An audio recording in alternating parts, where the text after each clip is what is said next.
Hey, how you doing, guys? I was recently thinking about a video that somebody responded to, talking about the iMac Pro and how it, you know, well, he didn't say that it necessarily couldn't edit 8K RED files, but I'll get to that in a minute.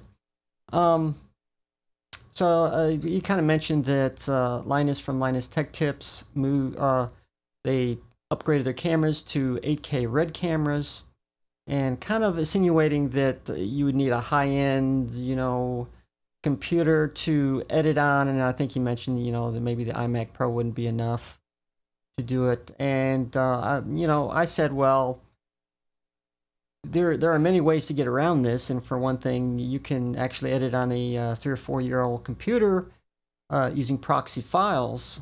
There's one way to do it, but there's actually another thing you need to take account is the type of file formats. So to give an example, we're going to compare the consumer version to the Pro version, which is the Pro versions for the RED would be their proprietary format. Now, taking a look at the consumer version, it could be the iPhone, Android phone. Consumer camcorders can do 4K recording. There's probably a few more out there. GoPros. Now, those tend to use a very highly compressed H.264 or something like that, even AVCHD as well, which is normally a consumer format too. Now, if you edit that on a computer natively, you're going to have possibly a lot of problems because first the computer has to decode it while you're editing, and as you playback, rewind, and all that, you're going to have you could show a lot of lag. The RED files, on the other hand, use a proprietary format, which is much more efficient than consumer formats, and much higher bandwidth, or megabits per second.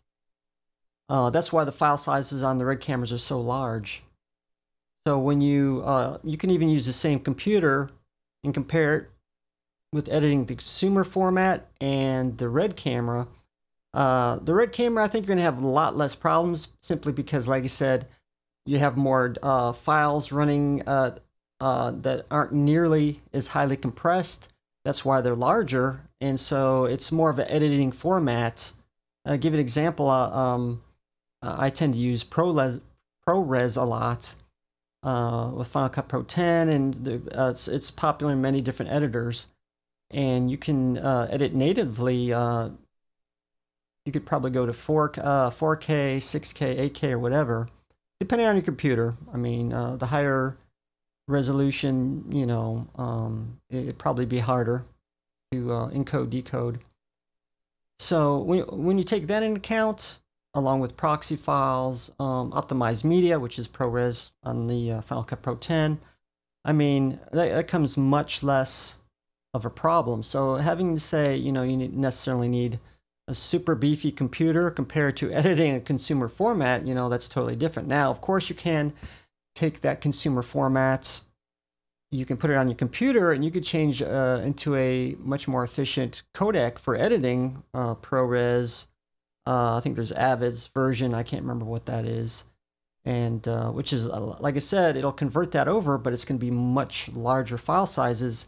And it's kind of a trade-off. You want smaller file sizes, but then you're going to trying to edit natively in that highly compressed format. It's going to be much harder versus much larger file sizes, very easy editing. And often that's how it's done. You're going to be using RED-K camera,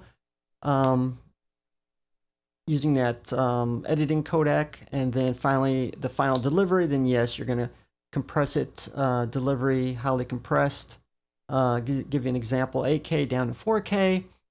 Then you're going to use much higher compression, smaller file sizes as a delivery format out to, I don't know, it could be a website, it could be to your client or things like that. So I kind of wanted to bring that in as well. It's not necessarily having a beefy computer for these, high-end cameras. It's other things you need to take in account as well. File formats, compression ratios, and so forth.